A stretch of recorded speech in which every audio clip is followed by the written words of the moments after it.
Hey guys, it's Jason with ActiveLifestyleInfo.com. We did an article on accessories that we've purchased for our 2023 Tiffin Wayfarer. It's an RW, 25 RW. These accessories work for many other motorhomes, especially the smaller ones like this, but a lot of it that we're going to discuss will go on any RV, even other vehicles. But anyway, just wanted to cover these things in a video to kind of explain some of it.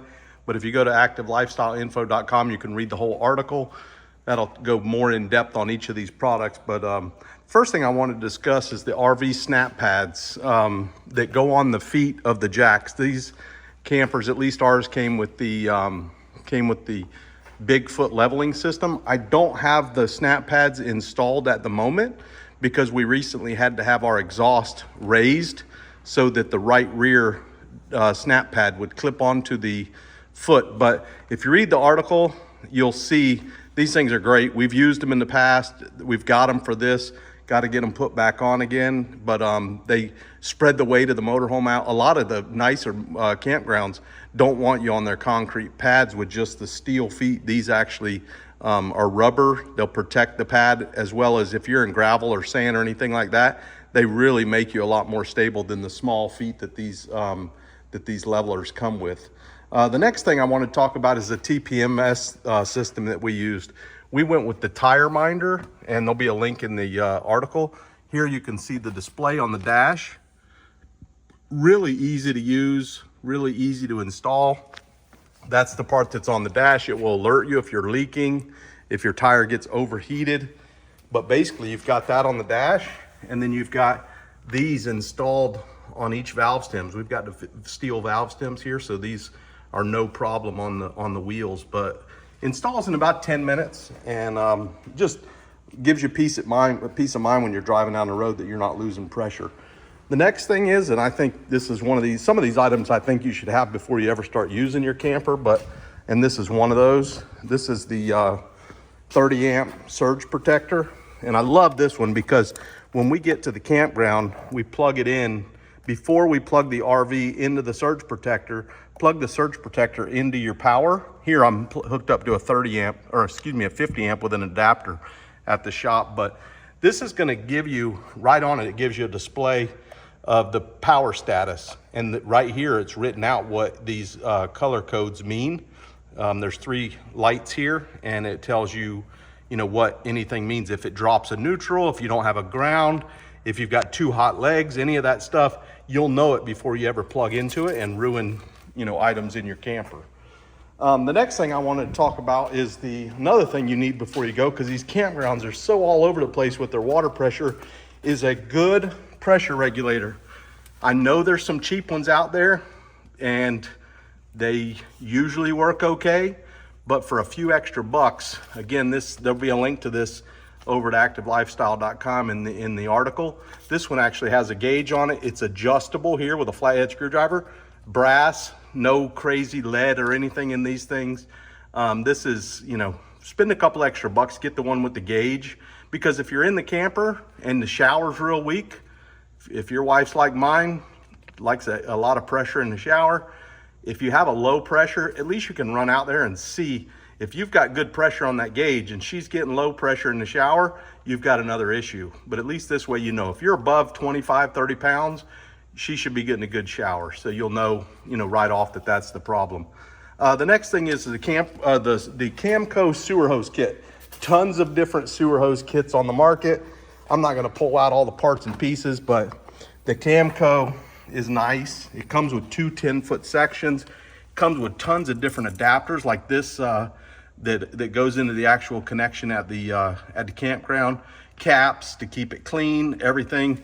We keep one 10-foot section here, and then in a second we'll talk about where the other 10-foot section is. When we first got the camper, I was storing the one that I was using every day in this bay, and I just didn't like that dirty hose in this bay all the time. So what we did was we bought one that's adjustable length. On this camper, there's really no good place to mount a second one. Some of them there are, but this one there's not. What we did is in the back of this bay, probably can't see it, but it's that shining piece right there. That's another storage tube. Not super easy to get it out if you need it, but we only have used it one time in 5 or 6 trips. But basically I would just pull a few more items out of this bay, and I could pull that sewer hose storage tube out and pull the extra hose out of it. It's not a big deal if it's only occasional, and works really well. It's out of the way. Great place to store that if you can't put that second tube under the camper anywhere. Next thing is because we travel with a dog, even if you don't, it's kind of nice to know what's going on with your camper when you're not there, whether it's in storage or you're out on the town. You want to know if you're losing power, if it's getting hot, too humid, anything like that. So the first thing I'm going to talk, and we did this really specifically because we have a dog, and I would never leave and go farther than I can get back there if I'm alerted before it was to get too hot in the camper. If it's real hot out, we still won't do it. But if it's a decent weather day and we're going out, this gives me some peace of mind. The first item, well, first let me talk about this. All of these devices require a Wi-Fi hotspot. I purchased a Netgear Nighthawk. Again, a link in the article, in the link below. Wi-Fi hotspot. This runs on AT&T. Great item to have. It runs, we can watch TV through it, whatever we want to do. Second item is this Govee temperature and humidity sensor. This connects to the Wi-Fi, and then it's linked to my phone. If the temperature in the camper goes outside of a range, whether high or low, or the humidity goes outside of a range, this is going to send me an email and a text. Very nice to have. You know right away if something's going on. Now, if you don't even want to wait that long, the next thing is this device. This device actually alerts me as soon as the power goes out.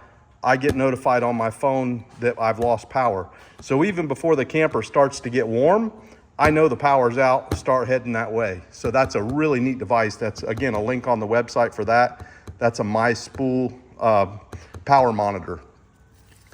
Last thing I was going to mention that we discussed in this article, even though you have leveling blocks, even though you've got your jack pad or your snap pad jack pads on the camper, sometimes with these small motorhomes, you're going to need to put something under the front tires when you're leveling, because the front tires will be dangling off the ground. And we use the Camco leveling blocks. Again, there's tons of these out there. I've tried many different ones. The Camco, it's lightweight, it's easy to keep clean. It's got holes in it, so it drains if it gets wet, but it's just a great, easy to use device. One other thing that pretty much wraps up the items that we discussed in this article. One more thing I wanted to mention, we've also put an article out for adding a spare tire on the back of this camper. That's in another article, so head over to activelifestyleinfo.com and there's a video for that and the article. But anyway, thanks you guys for checking out. If you got any questions, feel free to leave those in the comments section. We'll get back with you. But anyway, happy RV and have a good one.